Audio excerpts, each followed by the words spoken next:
Welcome to the Not Old Better Show, Smithsonian Associates interview series on radio and podcast. The show covering all things health, wellness, culture, and more. The show for all of us who aren't old, we're better. Each week, we'll interview superstars, experts, and ordinary people doing extraordinary things, all related to this wonderful experience of getting better, not older. Now, here's your host, the award-winning Paul Vogelzang.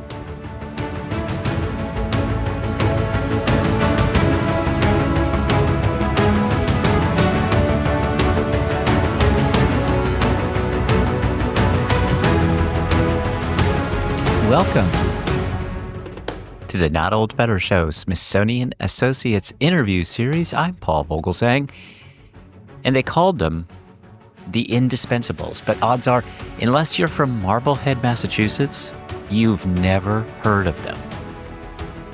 This wasn't just a regiment.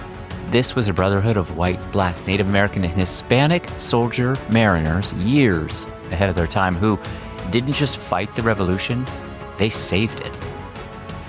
They pulled George Washington from the jaws of total defeat in Brooklyn. They braved ice, sleet, and cannon fire to row his armies across the Delaware on Christmas night. And yes, they built the beginnings of the U.S. Navy, often while their homes and families were under threat. Today on the Not Old Better Show Smithsonian Associates interview series, we welcome back best-selling author and combat historian, Smithsonian Associate Patrick O'Donnell, whose new book, The Indispensables, tells this electrifying, little-known story.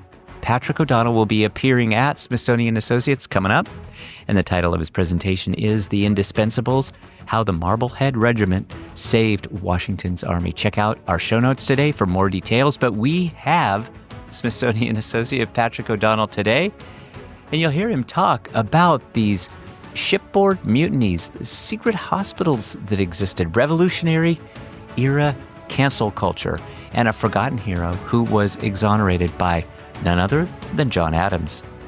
Smithsonian Associate Patrick O'Donnell's storytelling is rich with grit and truth. And this episode is a vivid reminder. America was built not just by founding fathers, but by fighting families, diverse, determined, and deadly serious about liberty.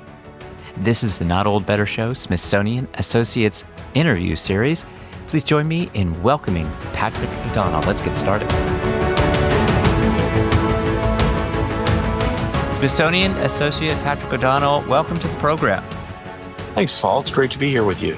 It's so nice to talk to you. You're just a fascinating man, a wonderful author, and I'm excited to talk to you about a couple things. Your upcoming presentation at Smithsonian, your book in The Indispensables, Marbleheaders, all of those kind of things. But let's maybe start at the start. Tell us a little bit about you, who you are, how you came to find this book, and what all this means.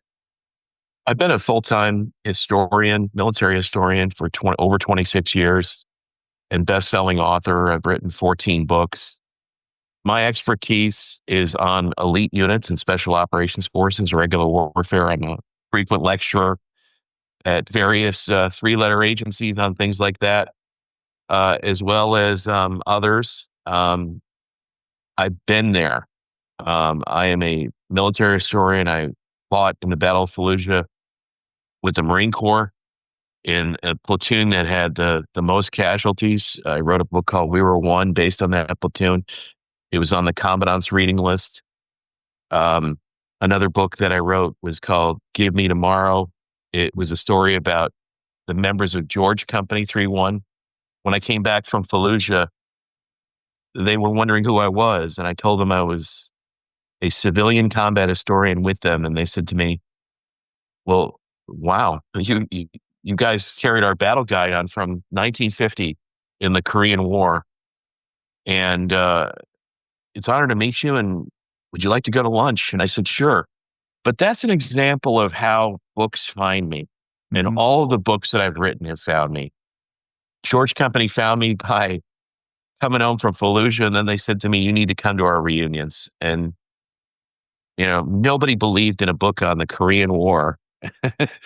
Except me and the men that I told their stories about, and it turned out to be a best-selling book and also on one of the Commandant's reading lists. But that's kind of the serendipity of my career. I've been doing history's been my passion since I've been about 3 or 4. I've been interviewing World War II veterans since I got out of college in 1992.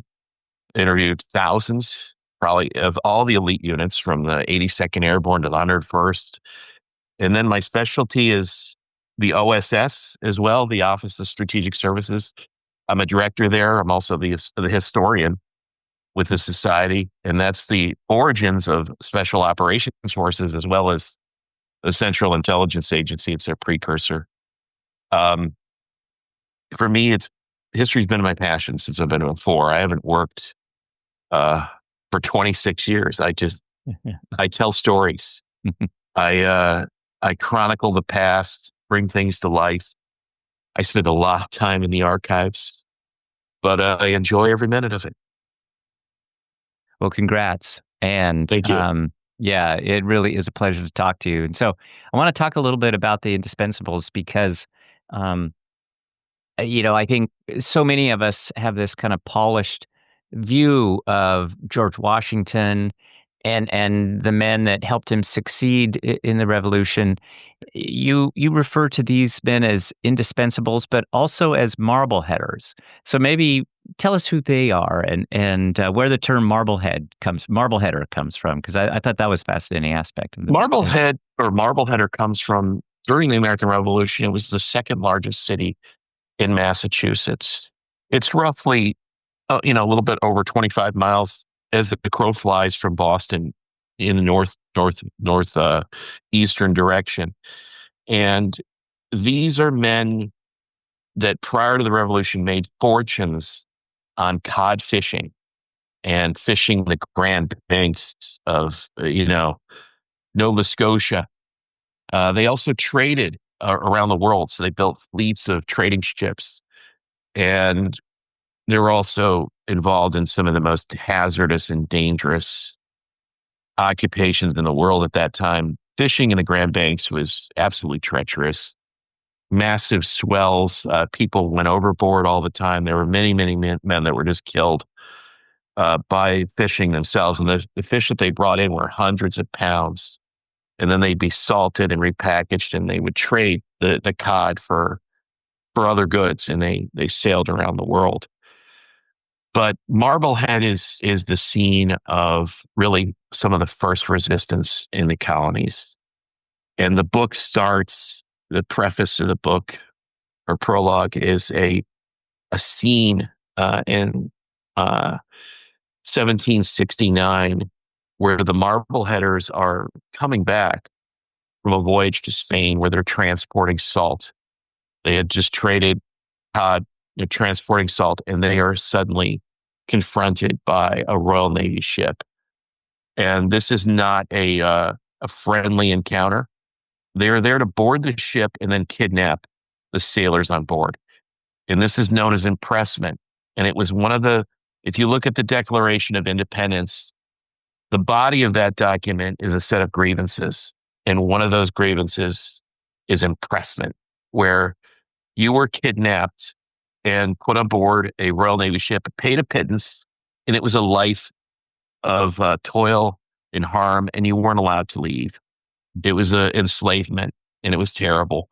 Most men were never returned home to their families and died on the ships, and it was a major source of a major grievance with the crown, where people were just being forcefully enslaved on the Royal Navy ships. And the Marbleheaders put up an act of resistance, and it's an incredible story. They boarded, and the boarders were warned to not step any further. And the opening scene is where one of the Marblehead captains throws a harpoon, and it slices the jugular of a Royal Navy officer and kills him instantly. They fight off the boarders, but eventually the Royal Navy comes aboard and impresses and seizes the men, and they're put on trial. And America's first super lawyer, John Adams, defends the crew against this impressment, and they are given their freedom. They are exonerated of any crime. And it becomes it's one of the forgotten stories of the American Revolution. We're so drawn to atrocities like the Boston Massacre, but this is a touchstone, and it's an act of resistance, and it sets up the entire story of the Marbleheaders. I found it really fascinating that this was a racially diverse group. The Marbleheaders were a racially diverse group, and that really was, that all took place in the 1770s, and something, kind of unusual, during that period of time. How did this idea of kind of, race and class and unity all occur in the 1770s? Really a fascinating element. The story of the American Revolution is way more nuanced than many of us realize. It was also there was a tremendous amount of violence. It's not the oil paintings that we see, hanging on the walls. It's also a situation of a very divided country. In many, many ways, divided worlds, divided country. But in Massachusetts, it's the heart of the abolition movement, where there's slavery in the United States, in the South in particular, but even in the North. But for Marblehead, it's a very much a virulent site of abolition. They don't believe in slavery. And you have in there a situation where there are integrated crews, diverse crews with Native Americans. You have African Americans, and you have people from Europe.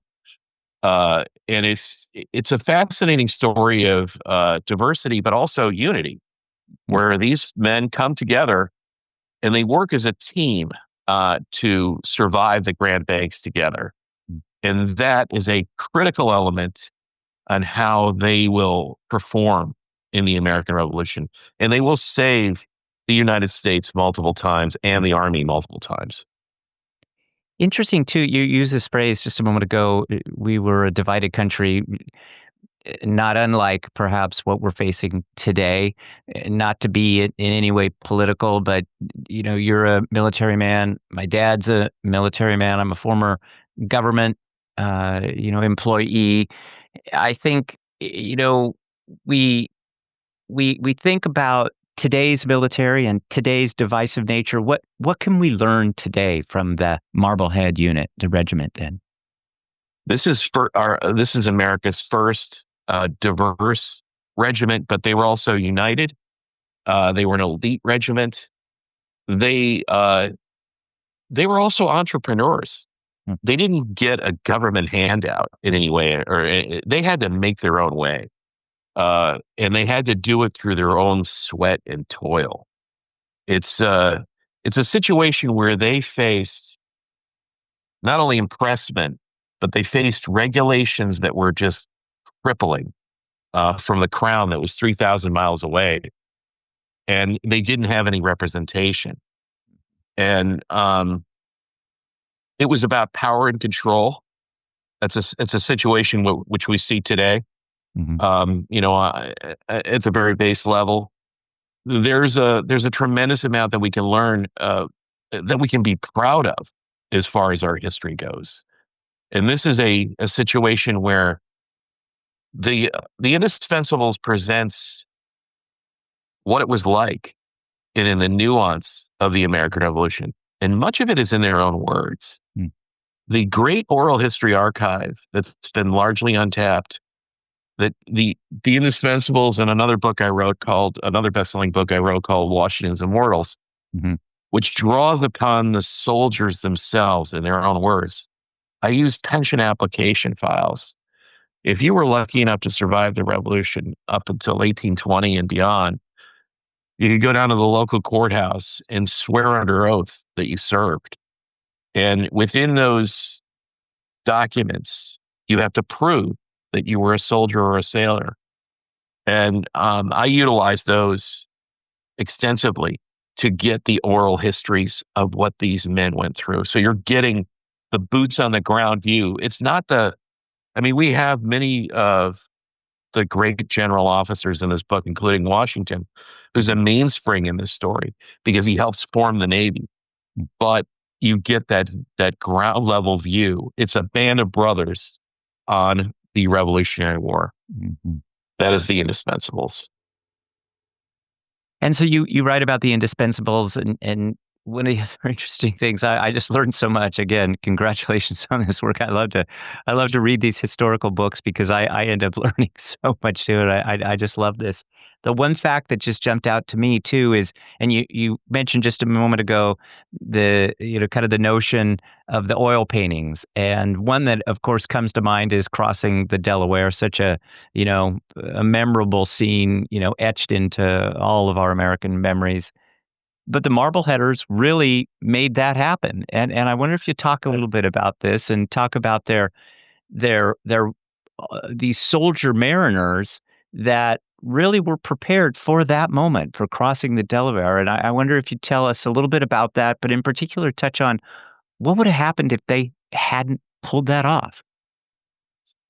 Yeah, the book's cover Yeah. is it's a cropped version of the famous photo, and that is an image of the Marbleheaders Yeah. as they're I pushing love the boat that. across. And as you can see, there's an African American late in the back of the boat. You see a Native American.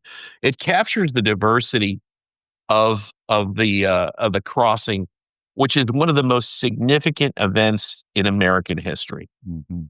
because had it failed, the entire country would have failed.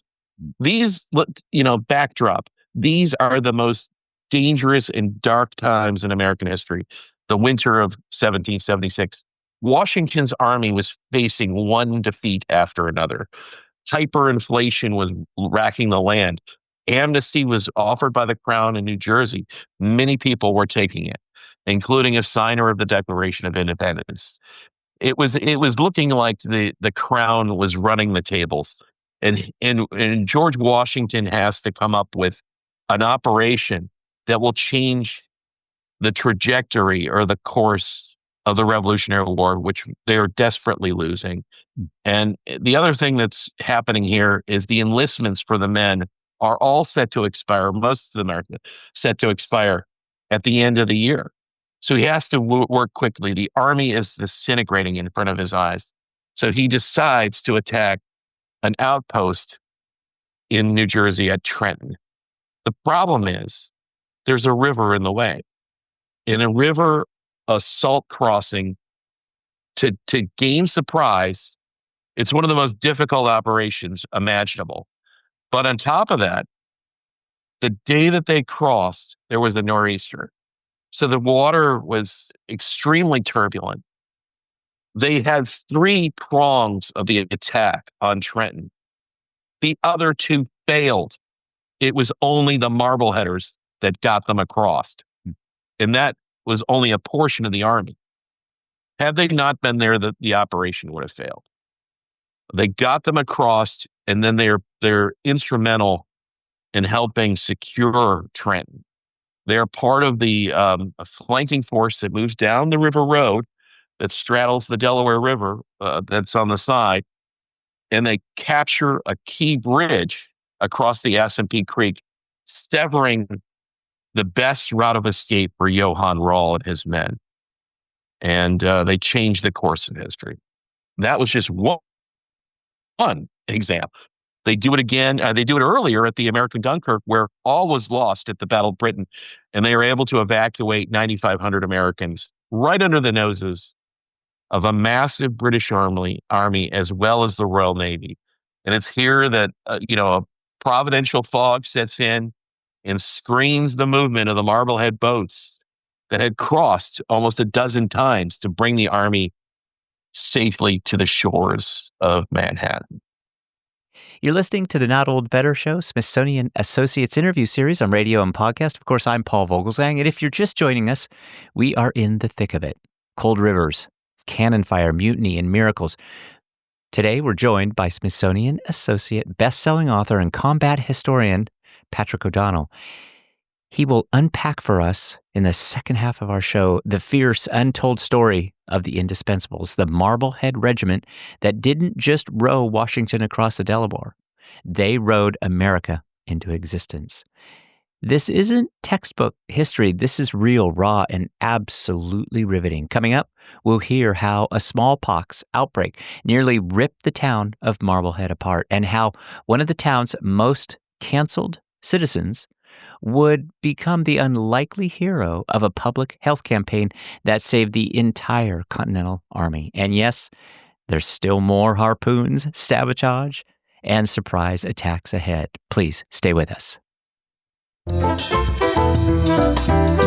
Hi, this is Paul. Before we jump back into today's show, I want to take a moment to recognize a truly special milestone, Smithsonian Associates' 60th anniversary.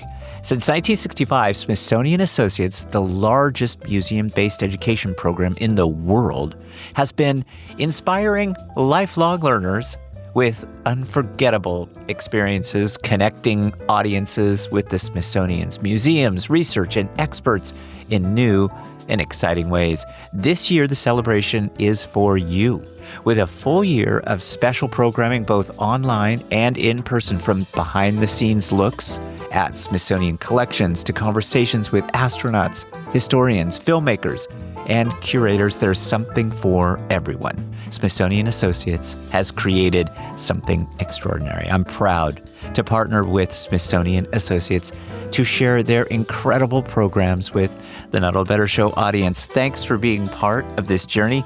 Here's to 60 years of curiosity, learning, and discovery. Smithsonian Associate Patrick O'Donnell is our guest today. Patrick O'Donnell is an author, historian, wonderful writer of the new book, The Indispensables, the diverse soldier mariners who shaped the country, formed the Navy, and rode Washington across the Delaware, as we've just heard. Patrick O'Donnell will be appearing at Smithsonian Associates coming up. Check out our show notes today for more details about his presentation. I think this is just going to be wonderful, and I sure appreciate your time. I think so many in our Smithsonian audience love this idea of adversity and facing it and perseverance, and you're really right about the Marbleheaders overcoming so much. You know, they lost homes and livelihoods. They lost families to the war and to disease. How did they stay committed to all of this in that moment? And how did they deal with the fear and the fatigue that came? Because that was just overwhelming. It is, Paul. It's an overwhelming story of resilience and endurance. It's about a small group of people that are committed to a cause, and it's a situation where not everybody is on board. Across the country, you have a third of the country that are loyalists, that are loyal to the crown. Then you have another third, at least, that sway each way based on the battlescape and how things go. But this is a core group of individuals that stuck together, that achieve the impossible, and they do it against the greatest naval power and the greatest land power at the time, the British Empire, which has destroyed every insurrection that came across its path or revolution, and crushed pretty much everything that they ever encountered. And that's what's so remarkable about the story. Many of my books have a common theme, and that theme is struggle, adversity against impossible odds, where a small group of people or individuals can change the course of history through their actions. It's a powerful theme. It's a story about leadership. It's a story about resilience. And adversity. It's, we look at, things are hard now, but then you look at the past, and you can draw some inspiration from it. Interesting that the Marbleheaders, the Indispensables, really formed Washington's kind of elite guard, I thought almost a forerunner of the Secret Service. Tell us a little bit about their role in protecting Washington and how this really tight bond developed between them all. One of my favorite stories, there's many sub-stories within the book. There's a story of the 14th Continental, which saves Washington's army multiple times by their amphibious capability. There's the story of the Navy, which is formed from a single fishing boat that's converted into a military vessel. And then there's a story of Washington's Guard. And this is largely an unknown story until the Indispensables came out. Washington's Guard, or it's also referred to as the Life Guard, is arguably a precursor to the Secret Service. It was a specialized band of roughly 200 to 300 or 400 individuals that were handpicked to guard Washington. And they moved with the army, with Washington, and they protected him. They also set up his camp. They set up his dinner table, and they protected him from assassination. But it was also the scene of a plot to kill Washington himself, which came from within the Guard. And I tell that story in the book when they arrive in New York in the summer of 1776. Patrick O'Donnell, again, thank you so much for your time. I just have a few kind of final questions, and I want to run a little have a little fun together. You know, we're treating this more as a conversation, so I thought I'd rapid fire at you a little bit and have you free associate a couple of things, and maybe you just tell us real quickly what's more intimidating, a British man of war or a nor'easter off of the Grand Banks? That is a good question. I think I'll go with the nor'easter on the Grand Banks if I'm in one of those fishing boats, because that is I think I could deal with the man of war to some degree, maybe flee, but the Grand Banks nor'easter, you have to ride through it, and somehow you're lashed on this vessel, and it's being hit with 20 to 30-foot waves, and many of the boats break up. It's a very, very devastating thing if you're a participant on that. I know that your work is taking you to Europe, that you will be turning a couple of your books into tours there. And so I wonder if you'll tell us what's your favorite Revolutionary War battlefield to walk here? One of the things that I do in all of my books is walk the ground that I write about. And my books are almost built-in tour guides. For instance, my latest book is called The Unvanquished, and it's on the Jesse Scouts, who are Union Scouts that dressed as Confederates that hunted Mosby's Rangers. And most of this history, it takes place right in Northern Virginia. So there's history in plain sight. I love to walk the hallowed ground of battlefields. And my favorite place for the Revolutionary War is one of the great special operations missions of the war that's not very well known. It's at Stony Point, New York, where the light infantry of the Revolutionary War, many of the Marylanders, would overcome a British fort there. It's a great story. I tell the story in my book, Washington's Immortals. More effective, a cannon or a harpoon? Oof. Depends on what the target is. If the target is a lot of men, I will go with the cannon. Okay. If the harpoon if the target of the harpoon is is some sort of a mammal, a fish or something, I'll go with that. But I'll go with the cannon on that one. In the movie version of the book. Oh, by the way, you could own a cannon during the American Revolutionary War.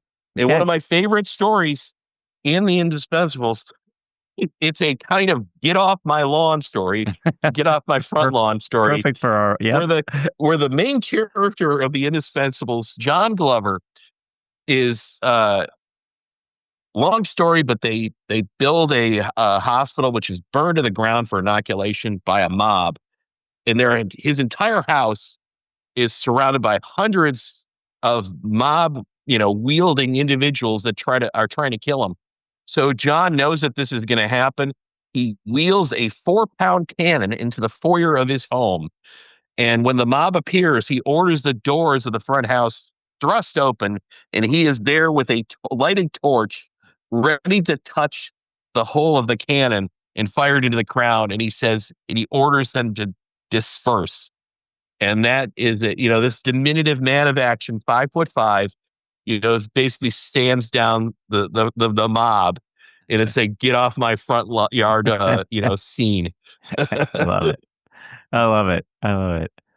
Well, let's end our conversation today. I'm going to selfishly ask you to come back and join us again as you do additional work, especially all this history. We love Be it. honored to do that. Thanks, That Paul. that'd be great, Patrick O'Donnell. And so I just last question. Let's end perhaps with a moment of imagination. If you could take one of the Marbleheaders out for a pint at the Three Cod Tavern, I believe it's still around today. It Who is. who would it be, and what would you ask them? Well, I'll tell you what, if I had to take anybody out in my book, it would be George Washington, who is, I think our greatest founding father. I mean, just an incredible individual that, as I mentioned in the book, he spawns the Navy, he spawns the Guard. So many elements of today flow from Washington in his mind. He was the indispensable man, and the book is about his indispensable men. And if I had to take one of those guys out, it would be John Glover, who's the main character of The Indispensables. Smithsonian Associate Author, Historian Patrick O'Donnell, tour guide too. We're going to put information up on our website about Patrick O'Donnell's upcoming Smithsonian Associates presentation, his book, The Indispensables, all of his great work. Congratulations on the research of this book and the wonderful storytelling. Again, selfishly, I'd love to have you back. So we'll Love to come, definitely. Paul. We should Thank talk you. about The Unvanquished at some point. It's a best-selling book. It's up for a book prize. It's probably one of my favorite books. We'll It's a do it. world within the Civil War. We will do it. I absolutely am committed to reaching back out, and please have a great rest of your day. Thank you so much for your generous time. I appreciate it. Look forward to you coming up at Smithsonian Associates. But thanks, Patrick. I can't wait to do it. Thanks a lot, Paul. Thank you. It was a lot of fun. They crossed frozen rivers under enemy fire. They guarded George Washington with their lives. And they stood shoulder to shoulder, black, white, native, Hispanic, not for glory, but for freedom, real freedom, because it demanded it. Today, we met the men that history almost forgot, the Indispensables. Thanks so much to Patrick O'Donnell, Smithsonian Associate, for his remarkable research and vivid storytelling. We now know their names, their grit, and their sacrifices. Smithsonian Associate Patrick O'Donnell will be appearing at Smithsonian Associates coming up. The title of his presentation is The Indispensables, How the Marblehead Regiment Saved Washington's Army. Check out our show notes today for more details. If you were moved by what you heard today, I encourage you to pick up the book, The Indispensables, and share this episode with someone who still believes in American courage and the strength of unity. To listen to this episode again or to explore our entire Smithsonian Associates series of more than 950 interviews now, visit us at notold-better.com. You can find us on social media. We are on Twitter at notoldbetter, Instagram at notoldbetter. We love hearing from you. Please drop us a note. Tell us what you think. Give us a suggestion or two. I'm happy to oblige. This episode was produced by NOBS Studios. I'm Paul Vogelsang. I want to thank you, as always, for being part of our remarkable community. Join me again next time for more stories that matter, because it's never too late to learn something new. Thanks, everybody. Be well, be safe. Let's talk about better. The Not Old Better Show, Smithsonian Associates interview series on radio and podcast. We will see you next time. Thanks for joining us this week on the Not Old Better Show, Smithsonian Associates interview series on Community Radio.